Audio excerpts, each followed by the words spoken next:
19번째 영상입니다. 19번째 영상은 웹소설을 쓰는 데 사용하는 프롬프트입니다. 웹소설 같은 경우는 단행본과 달리 좀 더 창의성이 요구되는 작업입니다. 이 창의성이 요구되는 작업에 또 적합한 게 챗GPT이지 않겠습니까? 그래서 챗GPT를 잘 활용하면 웹소설 또는 소설 같은 이야기도 충분히 만들어낼 수 있을 것입니다. 자, 우선 챗GPT에게 아이디어나 컨셉을 물어보도록 하겠습니다. 아래와 같은 키워드, 소설이나 어떤 이야기를 만들려고 할 때 그 이야기와 어울리는 키워드가 몇 개는 있을 거예요. 키워드 정도는 생각하는 게 그렇게 어렵지 않을 겁니다. 스토리나 주인공, 캐릭터 같은 걸 생각하는 건 쉽지 않겠지만 단지 어떤 이야기의 키워드, 나는 어떤 것에 대한 이야기를 만들고 싶다, 이런 정도.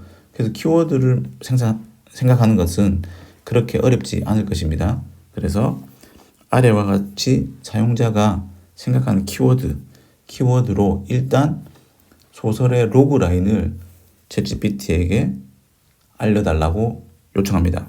그래서 키워드는 생존, 표류, 감염병, 지구, 종말, 이런 종류의 키워드로 결정을 하고 이 키워드에 대한 웹소설의 로그라인 10개를 만들어 달라고 요청했습니다.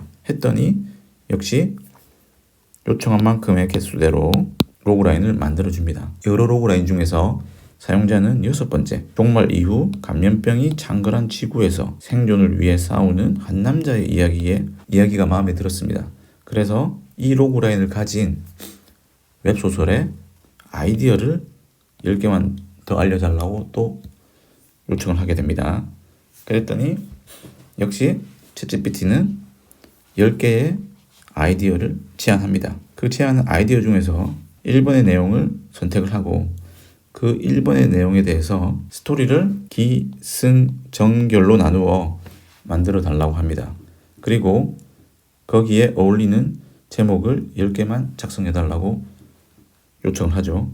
그러면 챗GPT는 사용자의 요청에 따라 기승전결로 나눠진 줄거리, 대략의 스토리에 대한 줄거리를 만들어주고 거기에 관한 제목도 이렇게 생성을 해줍니다. 챗GPT가 제안한 제목 중에서 마음에 드는 제목을 선택하고 메인 캐릭터와 서브 캐릭터를 만듭니다. 캐릭터를 만들 때는 이와 같이 조건을 부여해주면 좀 더 챗GPT가 효과적으로 캐릭터를 만들 수 있습니다. 여기서는 메인 캐릭터 한 명과 서브 캐릭터 한 명만을 만들었는데 보통 서브 캐릭터는 보조자가 있을 것이고 도와주는 사람이죠. 그 다음 경쟁자가 있을 것이고 보조자가 있고 경쟁자가 있을 것입니다. 이들은 1인이 될 수 있고 이상이 될 수도 있겠죠. 경쟁자도 마찬가지로 1인이 될 수도 있고 이상이 될 수도 있을 것입니다. 캐릭터까지 다 생성이 되었다면 이제는 스토리의 캐릭터를 반영하여 상세 플롯을 만듭니다. 사건의 흐름을 만드는 거죠. 기승전결의 내용이 앞선 내용보다 조금 더 늘어나게 됩니다. 이렇게 상세 플롯까지 생성이 되었다면 이제는 상세 플롯을 장면으로 나누는 트리트먼트를 만듭니다. 장면의 개수는 사용자가 결정할 수 있는데 보통 12단계로 나눈다고 합니다. 발단에 해당되는 시작과 배경 부분을 12개의 장면으로 나누면 이와 같이 장면이 만들어집니다. 그리고 이 장면별로 좀 더 양을 늘리기 위해서 트리트먼트가 만들어졌다면 이 장면별로 묘사, 대사 등을 챗GPT한테 다시 생성해달라고 요청을 하여서 내용을 채워나가면 되겠습니다.